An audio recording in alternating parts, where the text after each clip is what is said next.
donc je m'appelle Olivier. Oui, c'est bon. Et donc voilà, un des cofondateurs d'Ecopen. Ecopen, en deux mots, c'est un projet qui est open by design. On est dans le domaine de la santé. Nous, notre idée, c'est de dire que le médecin, depuis 2000 ans, il a globalement ses 5 sens pour faire un diagnostic, notamment dans le cadre de l'examen clinique. Il y a 200 ans, l'ANEC l'a doté d'un outil assez rudimentaire, qui est le stéthoscope, très utile. Et nous, on a envie de le doter d'un éco-stéthoscope. Donc en fait, ce qu'on fait, c'est qu'on reprend des technologies du domaine public qui ont une trentaine, quarantaine d'années, en imagerie médicale par ultrason, et on essaie de les remettre au goût du jour avec les composants qu'on peut avoir aujourd'hui qui sont beaucoup plus performants et beaucoup moins chers et surtout beaucoup plus petits, et le tout pour en faire un dispositif médical full open, complètement en open source, avec la partie hardware, la partie software sur une licence BSD3, la partie hardware sur un ensemble de licences open hardware dont on est justement en train d'évaluer les contours. Alors rapidement, on a un premier prototype fonctionnel, une image de qualité quasi médicale, ce depuis le mois dernier, et normalement d'ici 1 ou 2 mois, une image de qualité médicale. Alors nous, notre ambition, c'est de faire de l'ouverture dans la santé. Alors au fur et à mesure du développement de ce projet, on a essayé de comprendre un peu quel pouvait être, on s'est formé une expérience sur ce que pouvaient être les différents modèles ouverts vraiment dans la santé pour une innovation inclusive. Une innovation, pourquoi? Parce qu'avec Ecopen, on a une armée de médecins qui est venue vers nous en nous disant mais c'est génial et on a vraiment envie d'avancer avec vous. Sauf qu'on s'est vite aperçu en interagissant avec l'écosystème au début que le secteur de la santé reste encore un secteur très propriétaire et très fermé. Et ça nous a fait poser une question qui était un peu une des questions fondamentales de notre approche et de notre projet. C'est de dire que la santé est vraiment une problématique qui nous concerne tous, nous, êtres humains, et que ces réponses ne concernent malheureusement que quelques-uns. Les grands laboratoires, certains acteurs, etc., sur lesquels je ne reviendrai pas forcément, mais je pense que vous voyez de quoi je veux parler. Alors, attendez, voilà. Et nous, on s'est aperçu, en discutant avec eux, en interagissant avec ces acteurs, que leur manque d'ouverture avait des conséquences. Voilà un peu ce qu'on a identifié. Évidemment, un manque de coopération entre eux. Donc des doublons, des choses qui ne sont pas forcément pertinentes ou qui ne répondent pas forcément à des problématiques médicales. Un manque de reproductibilité. Là, je vais parler de la recherche scientifique, dont on imagine aujourd'hui que 80% semblerait ne pas être reproductible. Je parle de la recherche biomédicale essentiellement. Un manque de transparence. On a des levées de boucliers des médecins et aussi des patients qui disent « mais vous me soignez avec des choses, mais en fait, je ne sais pas ce qu'il y a dedans ». Bien sûr, des coûts élevés. On sait que la santé est un secteur, enfin en tout cas, propose des solutions, que ce soit équipements, médicaments, etc., qui restent particulièrement chers. Et aussi un aspect vulnérabilité et risque. Risque, pourquoi? On l'a vu déjà sur certains exemples, notamment quand vous avez une pompe d'injection de médicaments qui tombe en panne et que ça a été développé par une entreprise avec quelques ingénieurs. Le jour où elle tombe en panne, le temps de réagir à 3 ingénieurs, ou 3, 4, 5, quelques ingénieurs, pour peu que la pompe soit diffusée très largement sur le marché, ça prend un temps fou et globalement ça continuait à rendre les gens encore plus malades, voire à les tuer. Donc nous, voilà, de notre expérience, on a identifié quand même des opportunités qui sont aujourd'hui nos leviers du projet Ecopen et qui sont pour nous vraiment des opportunités intéressantes dans le domaine de la santé.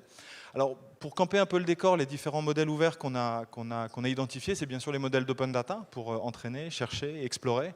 Bien sûr, le modèle d'open science qui permet d'avoir un effet de levier communautaire fort.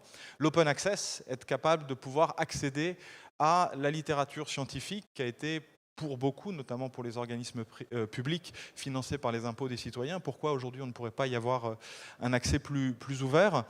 Bien sûr l'open source sur les aspects logiciels, l'open hardware ou open source hardware sur les aspects matériels. Tout ce qui va être framework, on voit aujourd'hui des entreprises qui sont en train de donner en libre toute leur méthodologie ou leur grille d'évaluation et de certification, on en reparlera demain. Je vous donnerai à la fin quelques éléments sur une table ronde qui aura lieu demain, justement, où on abordera ce sujet-là.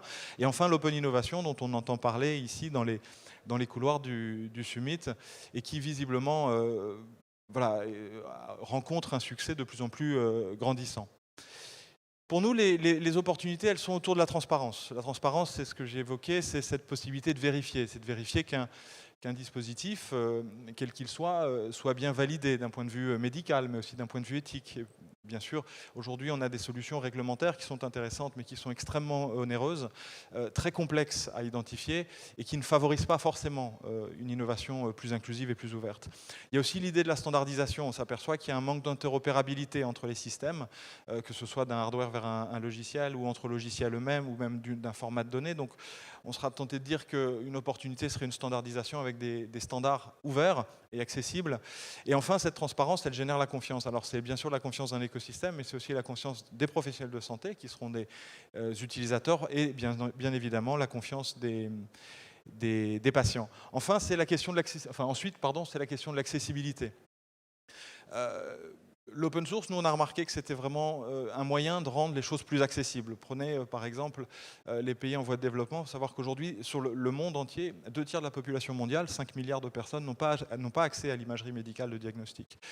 Nous, avec Ecopen, notre ambition, c'est de diviser par 20, 25, 30 le coût de ces dispositifs et de ces matériaux. Donc ça, c'est aussi rendre accessible une santé de qualité à l'ensemble de la population mondiale. Bien sûr, la diffusion, à partir du moment où on est sur des logiques ouvertes, on diffuse. Peut-être pour vous donner encore un exemple très concret sur le projet Ecopen, en 4 mois, on a une petite dizaine d'instances sur les 5 continents qui sont ouvertes parce qu'on est ouvert, parce qu'on avait un prototype dont l'ensemble de la documentation était ouverte, les plans, etc., et qui a pu se disséminer, se diffuser à une vitesse faramineuse. Je parle de l'Amérique latine, de l'Amérique du Nord, mais aussi de l'Afrique, de l'Asie, de l'Europe, où on commence à avoir des communautés de contributeurs et des gens qui développent à la fois le hardware et le software. Et bien sûr, la reproductibilité. J'évoquais tout à l'heure la recherche. C'est sûr qu'une recherche ouverte auquel on aurait accès, aux données sources auxquelles on aurait accès, à l'essentiel des informations qui ont permis, et la méthodologie qui a permis de réaliser cette recherche permettra aussi qu'elle soit reproductible. Et pourquoi pas qu'elle évolue et qu'elle soit évolutive.